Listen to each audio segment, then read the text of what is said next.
growing up in India, we were very, very poor. We didn't have a food to eat. We didn't have a place to stay. And we lived in most remote villages where there were no schools and nothing.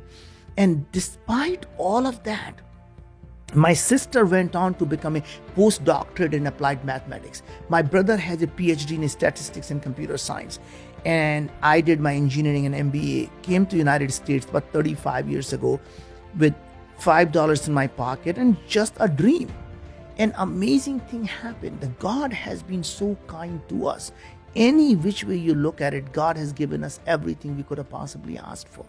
And the only way I can pay the debt back to the society for what I have received is to go back and do things that can help improve the lives of billions of people in the society.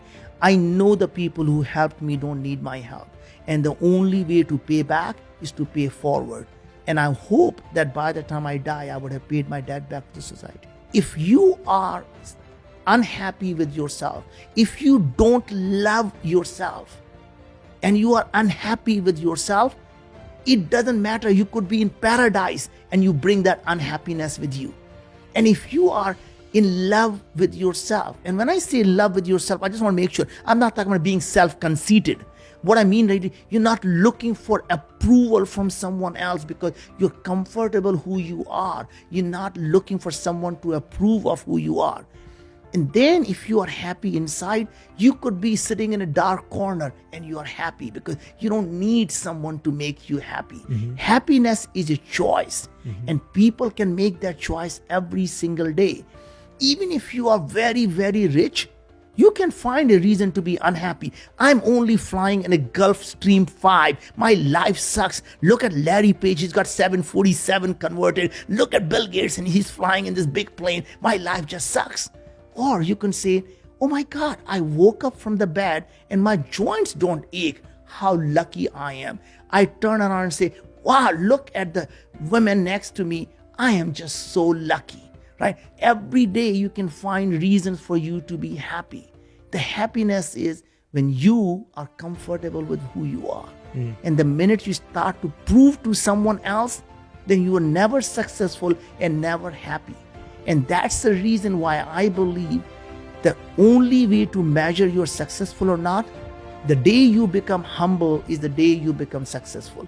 If you still have iota of arrogance left in you, then you're still trying to prove something to yourself or someone else. And the day you let go of that, you're successful.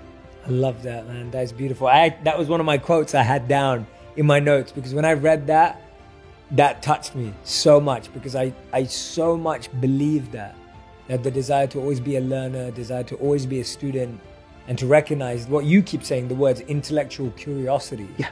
And how that disappears when we lose humility. Yeah. How the ego just takes over. And even, I think, you and I briefly were talking about education. And that is, again, another problem we are facing is that we believe the job of the teacher or job of the parent is to take the horse to the water, take the child, make them drink.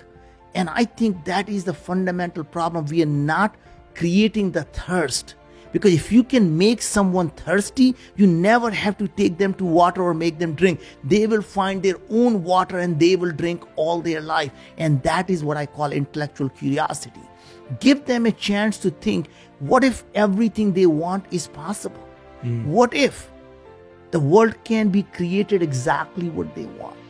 So don't focus on what the world is, focus on what the world can be. Because if you can imagine it, you can create it.